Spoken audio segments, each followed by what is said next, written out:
Hello guys, so ayan, dahil kagagaling ko lang sa MRI, so may i-share ako sa inyo. Ito na yung nabili naming gamot ko, yan, medicine. May 20 tablets siya, pero twice a day mo siyang iinumin.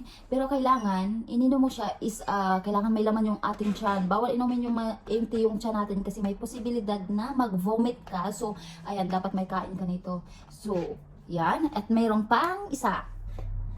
At ito yung pangalawa kong iinumin, ayan guys, so may 30 tablets po siya at 3 times a day ko po siyang iinumin, pero kailangan din po inumin mo siya na may kain ka, hindi pwedeng inumin na empty yung tiyan mo kasi yun nga mag-vomit ka. May posibilidad mag-vomit ka or something na hindi mo or mahihilo ka ganun.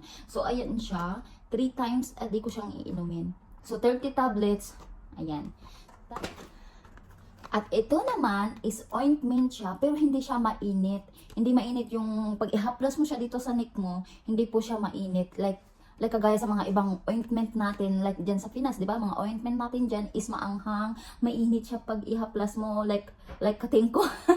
Di ba? So, ayun, hindi siya mainit. Pero okay lang kasi sabi nila is okay raw to, good daw to na ihaplas. Kasi syempre, ano naman to ng doktor eh. Ayan, na-recommend ng doktor ko. So, ito na siya lahat, guys. Ayan, lahat na to siya. Ayan. Pero ito, tuwing gabi ko lang siya inahaplas, pinapahid. Kasi, syempre, di ba, may work ako. So, hindi ko po pwedeng ipahid na lang ako ng pahid, di ba? So, ayan, ito, kailangan ko talaga to kasi kailangan hindi ko makalimutan, lalo na sa work ko. At lalo na to kasi 3 times a day. May morning, afternoon, and evening siya. Evening sana, it's okay lang kasi ano lang naman po yun na hindi mo siya makakalimutan. Kasi pag uwi mo sa bahay is makakainom ka po talaga. Pero pag 3 times a day or afternoon siya kasi nasa work pa ako niyan eh. Siyempre makakalimutan natin. So, minsan talaga pinipilit kong hindi siya makalimutan. So, ayun, nag-inom na po ako nito ngayong araw. So, ayun.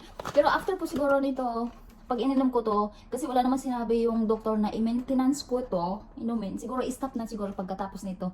So, yun lang, na-share ko lang sa inyo.